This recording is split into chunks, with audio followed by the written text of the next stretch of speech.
Tribunal de Justiça do Estado de Goiás realiza a 8ª Semana Nacional da Conciliação. Justiça Ativa tem última edição do programa esse ano.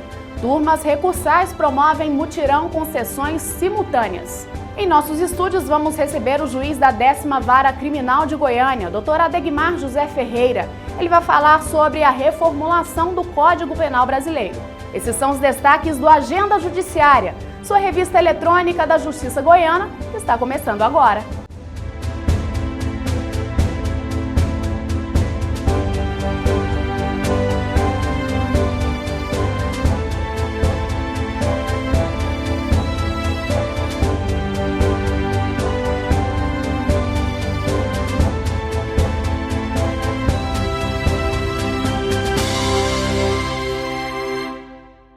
Com expectativa de mais de 90% de acordos, Tribunal de Justiça do Estado de Goiás realiza a 8ª Semana Nacional da Conciliação.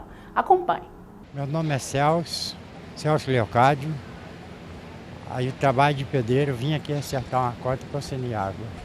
Meu nome é Lourdes Marques Pereira, sou aposentada e vim aqui para resolver esse problema na minha aposentadoria. São ações simples como atraso de pagamento, pendências na aposentadoria e dívidas com a Prefeitura que fizeram o sucesso da Semana Nacional da Conciliação em Goiás. A iniciativa do Conselho Nacional de Justiça tem dado bons resultados no Estado. De 2 a 6 de dezembro, o Tribunal de Justiça do Estado de Goiás realizou pela 8ª vez a Semana Nacional da Conciliação. O pontapé inicial foi dado na Estação Goiânia, local de maior concentração das audiências. A conciliação não se trata só de conciliar, nós estamos mudando uma cultura do povo goiano. Necessariamente, ou quase sempre, o cidadão que tem um problema na justiça, ele foge da opção da conciliação. Com o movimento de conciliação, me parece que é o 3º, 4º ano seguido nós estamos fazendo, com o movimento da conciliação você está mudando uma cultura, uma postura. A pessoa vê que conciliar é mais rápido, conciliar, as duas partes geralmente saem satisfeitas, o que na sentença não consegue. O juiz, quando dá uma sentença, ele vai estar privilegiando um, ou dando a vitória a um e o outro está perdendo. E na conciliação, não raro, se consegue que as duas partes saem satisfeitas em fazer a composição através da conciliação e de forma rápida, efetiva, definitiva, porque nem recurso tem. Quem não compareceu à Estação Goiânia também teve como opção o Centro Judiciário da Pontifícia Universidade Católica de Goiás. As bancas montadas na instituição receberam processos voltados para a área de família, com foco em divórcios. Lucivan aproveitou a oportunidade. Chegamos aqui, já fomos atendidos e não demorou nada. E como ambas as partes estão de acordo, foi bem mais fácil. O 3º ponto de atendimento foi no Fórum Criminal. No interior do estado, as comarcas de Anápolis, Aparecida de Goiânia, Caldas Novas e Rio Verde integraram o projeto. O movimento da conciliação, ele vem justamente para fortalecer a cultura da paz, ou seja, nós pretendemos, através do acordo, diminuir o número de litígios, o número de ações no poder que tramitam no Poder Judiciário. E o movimento da conciliação, ou seja, a conciliação, ela traz uma série de benefícios ao jurisdicionado, ou seja, reduz a vida útil do processo, reduz o custo do processo e também possibilita a efetiva participação do cidadão na construção da solução do litígio. O vice-presidente da Ordem dos Advogados do Brasil, Sebastião Macalé, elogiou o evento e falou da importância para os advogados. O Poder Judiciário está assoberbado de processos e o melhor caminho, e essa experiência não é experiência nossa brasileira, experiência de outros países, que é um caminho mais fácil e mais ágil.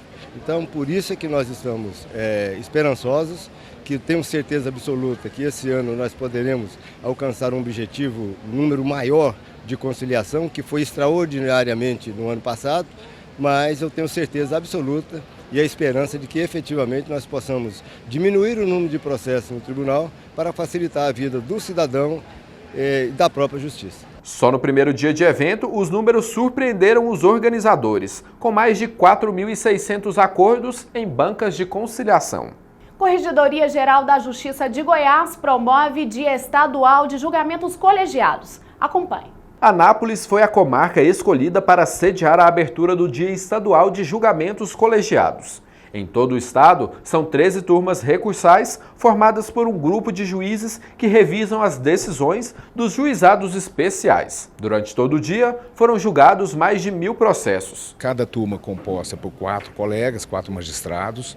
É um esforço concentrado de todos os colegas, dos servidores dos tribunais, dos servidores das comarcas que trabalham nas turmas recursais. Então, há esse esforço concentrado para o julgamento desses recursos. Serão 1028 processos que serão julgados seus recursos e atendendo aí, satisfazendo aí o interesse das partes que pedem principalmente celeridade no julgamento. A comarca de Anápolis foi escolhida devido ao grande número de processos que envolve a região, o que representa cerca de 20% do acervo em Goiás. No estado todo são 1000 julgamentos, salvo engano, aqui são 235.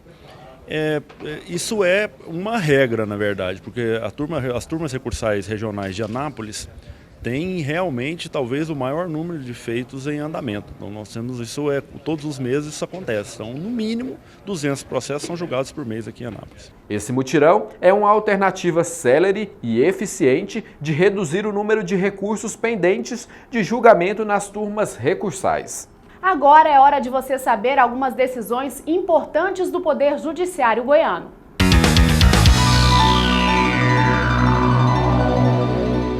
Juíza condena homens que furtavam medicamentos do Hugo. A juíza da 10ª Vara Criminal de Goiânia, Placidina Pires, condenou 2 homens pelos crimes de peculato e furto. Eles subtraíram por 3 vezes medicamentos da farmácia do Hospital de Urgências de Goiânia e depois revendiam para uma distribuidora de medicamentos por um valor abaixo do mercado. Jovem esquizofrênica não será obrigada a fazer laqueadura. A 6ª Câmara Civil do Tribunal de Justiça do Estado de Goiás, por unanimidade de votos, manteve sentença que negou à mulher o direito de obrigar a filha com esquizofrenia a fazer laqueadura.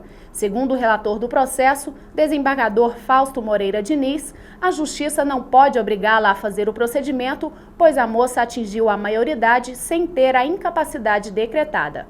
Juiz reconhece a ilegalidade de servidor nomeado para o cargo efetivo. O juiz Gabriel Consiglieiro Lessa, da comarca de Piracanjuba, reconheceu a ilegalidade do decreto que nomeou um homem à função de supervisor administrativo prisional, cargo que somente poderia exercer se fosse servidor efetivo.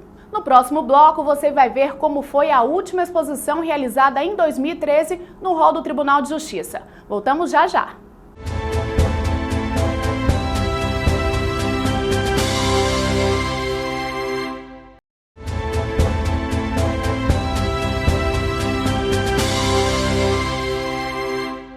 O Tribunal de Justiça do Estado de Goiás realiza a última exposição 2013. Os trabalhos foram inspirados no Cerrado brasileiro. Acompanhe.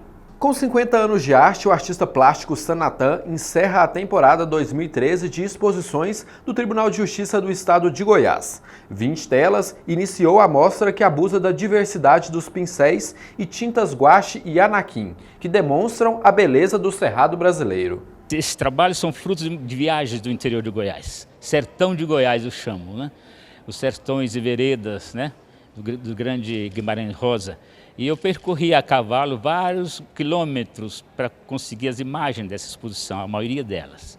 Essa viagem feita a lombo de burro, por ladeiras, montanhas, vales, promontórios, grotas e assim por diante. O evento foi organizado pelo assessor cultural do Poder Judiciário, Gabriel Nascente. O Sanatan nos traz essa exposição ao mesmo tempo em que deixará aqui a marca da sua beleza poética, né? E uma vez que ele, no gênero ímpar da sua produção artística, é um talento ímpar. O magistrado Itanei Francisco Campos destacou a importância desse evento cultural. Aqui é um espaço aberto, é um prédio público. Então, durante o dia, as pessoas vêm resolver suas questões no tribunal e têm a oportunidade de ver um conjunto de obras de arte, né? Possibilitando, portanto, visibilidade para a produção do artista. E aqui você tem um público heterogêneo, né? Enquanto se fosse uma galeria, só vai ali quem tem afinidade com a arte. Aqui não, aqui todas as pessoas das variadas camadas sociais transitam, têm possibilidade de ver, portanto, o produto artístico. Os trabalhos estão expostos no hall do tribunal das 8 da manhã às 6 da tarde até o dia 20 de dezembro. O Justiça em Foco de hoje recebendo o Dr. Adegmar José Ferreira, juiz da 10ª Vara Criminal de Goiânia. Vamos falar sobre a reformulação do Código Penal brasileiro.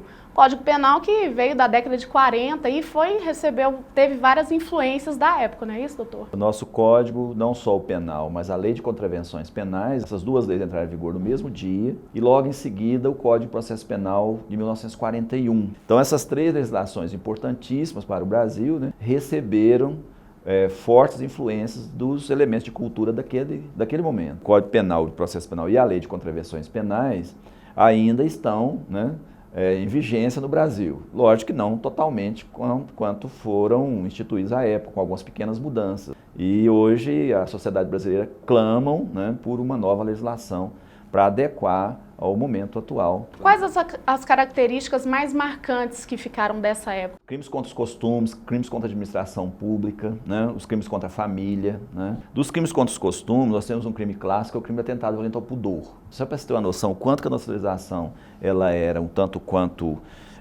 conservadora em razão dos elementos de cultura daquela oportunidade, a mulher não podia, naturalmente, ir à praia de biquíni, porque senão ela estaria violentando o pudor público, né? Temos vários momentos interessantes que mostram esse contraste, né, da época de 1940, quando o Código entrou em vigor, né? A lei de contravenções penais também, né?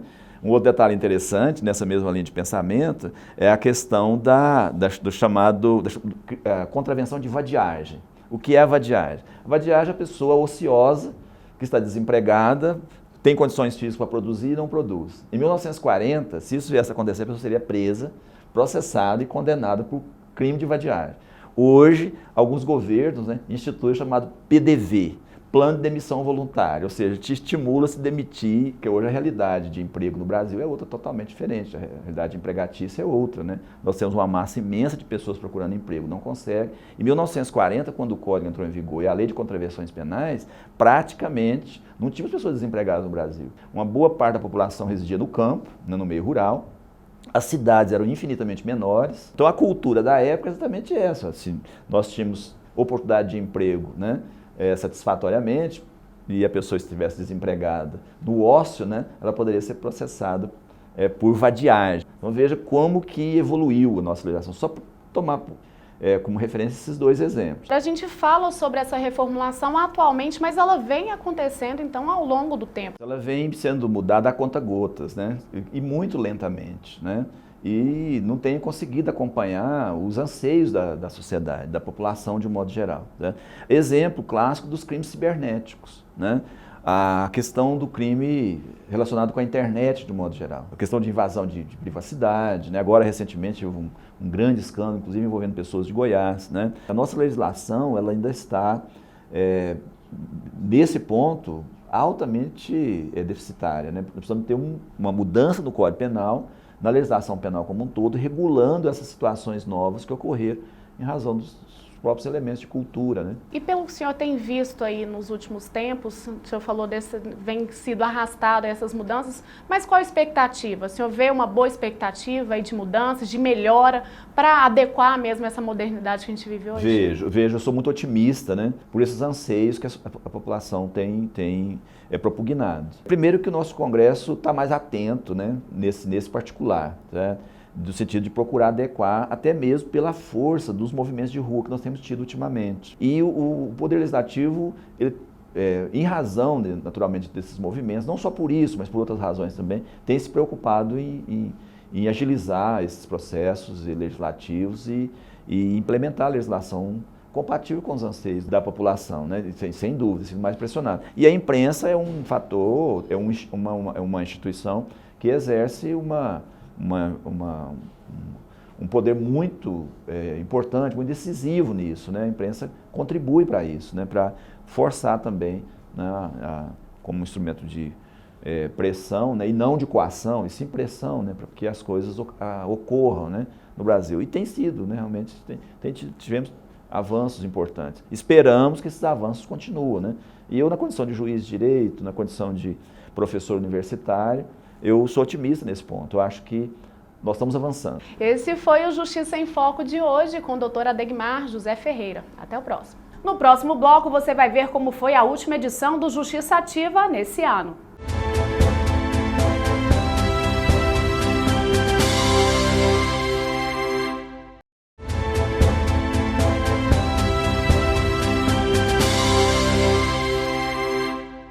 Comarca de Anicuns recebeu a última edição do Justiça Ativa do ano de 2013. Veja como foi. Mais de 400 audiências em 2 dias marcaram a passagem do Justiça Ativa pela comarca de Anicuns. O fórum conta atualmente com cerca de 5.000 processos. Os processos estavam um pouco acumulados aqui, tem cerca de 3 meses que eu assumi a comarca. E agora, com a Justiça Ativa, nós estamos adiantando a pauta em cerca de 8 meses. Espero que depois aqui do trabalho que está sendo realizado aqui hoje e amanhã, que a gente faça os processos andarem mais rápido aqui. Assim como juízes e advogados, quem também elogiou a iniciativa do programa Justiça Ativa são representantes do Ministério Público. Essa reunião de audiência costuma ser muito proveitosa e muito produtiva. E o resultado é sempre muito bom para a comarca. Já é a 3ª edição da Justiça Ativa que eu participo aqui em Anicuns. E eu acredito que essa, com certeza, vai ser tão produtiva quanto as demais. Ali, aguardando o seu nome ser chamado, cada um dos interessados em resolver suas pendências judiciais carregava consigo a expectativa de um resultado positivo. E foi justamente isso que aconteceu com a costureira Keila Pereira. Ela chegou ao fórum casada e saiu divorciada como ela tanto queria. Para mim, hoje, é muito importante o meu divórcio. Porque eu preciso viver, porque tudo que eu fazia dava tudo errado, porque meu nome era sujo por causa dele. Então agora eu quero ter uma vida ampla, para mim estar podendo dar amor, carinho e dedicação aos meus filhos. Por isso hoje eu recorri a esse divórcio para isso, para mim ter uma vida. Ao longo do ano, outras 16 comarcas receberam o programa. Foram 210 participações de magistrados, o que dá uma média de 72 atendimentos jurídicos para cada juiz. Afinal, foram mais de 5.000 audiências realizadas. Esse grande mutirão movimentou 636 servidores. Eu quero agradecer a todos os servidores do Poder Judiciário que participaram do Justiça Ativa, os magistrados, promotores e advogados que deslocaram de suas cidades, de suas devidas comarcas para participar da Justiça Ativa. Anicuns marca o fim do Justiça Ativa em 2013. O programa começou o ano pela cidade de Caiapônia. De lá, seguiu para Santa Terezinha de Goiás, Itapaci, Padre Bernardo, Jataí, Rubiataba, Mozarlândia, Alvorada do Norte, Nova Crixás, Alexânia, Piranhas, Vianópolis, Itaberaí, Rio Verde, São Luís de Montes Belos, Acreúna e agora chega ao fim em Anicuns. E se para o jurisdicionado a expectativa é grande para o próximo ano, para o auxiliar judiciário Wander Soares a responsabilidade vai ser ainda maior. O jovem de 28 anos participou pela última vez do Justiça Ativa como auxiliar. Wander é um dos 45 aprovados no 55º concurso para juiz substituto do estado de Goiás. A minha visão hoje, como servidor, eu pretendo buscar, junto ao Poder Judiciário, na minha atuação, sempre tenho procurado, junto aos servidores, esta imagem do juiz perante o servidor. Busco, junto aos servidores, essa noção, o que eles sentem, qual a necessidade, qual é a importância de um juiz para o servidor. Porque, sendo servidor, eu quero ter essa imagem e quero ser um juiz que está afeto ou interessado com as questões sociais e com o próprio meio em que labora, com os próprios servidores. Dia da Justiça é comemorado em Trindade com uma missa no fórum local. Confira. Pelo 3º ano consecutivo, a comarca de Trindade celebrou uma missa em ação de graças pelo Dia da Justiça, que é comemorado no dia 8 de dezembro. A missa foi realizada no auditório do Tribunal do Júri do Fórum Local e celebrada pelo reitor do Santuário Basílica do Divino Pai Eterno, Padre Robson de Oliveira. Toda celebração ela é uma forma de congregar as pessoas num ato de fé para celebrar o mistério eucarístico. O mistério eucarístico que envolve os corações, que é contido da palavra de Deus proclamada, da palavra de Deus meditada, da palavra de Deus celebrada. Então, eu acredito que o Dr. Ricardo Prado, de ter tomado essa iniciativa alguns anos atrás de começar a juntar ao menos uma vez ao ano uma celebração como essa, criar uma celebração como essa, torna ainda mais forte o ideal dessa Casa de Justiça, que é realmente promover o bem para a sociedade. O evento foi uma iniciativa do ex-diretor do Foro da Comarca de Trindade, juiz Ricardo Prata, que na oportunidade foi homenageado pelos servidores com quem trabalhou durante 3 anos. Eu acho importante a palavra de Deus no fórum. Então, desde que eu vim para a Trindade, assumi a diretoria do fórum, nos 2 primeiros anos, como diretor do fórum, nós celebramos essa missa através do padre Robson, e agora, em substituição também, na diretoria do fórum, eu pedi para o padre Robson celebrar pela 3ª vez, em alusão ao Dia da Justiça, essa missa aqui no Fórum de Trindade. Acompanhe a agenda da próxima semana.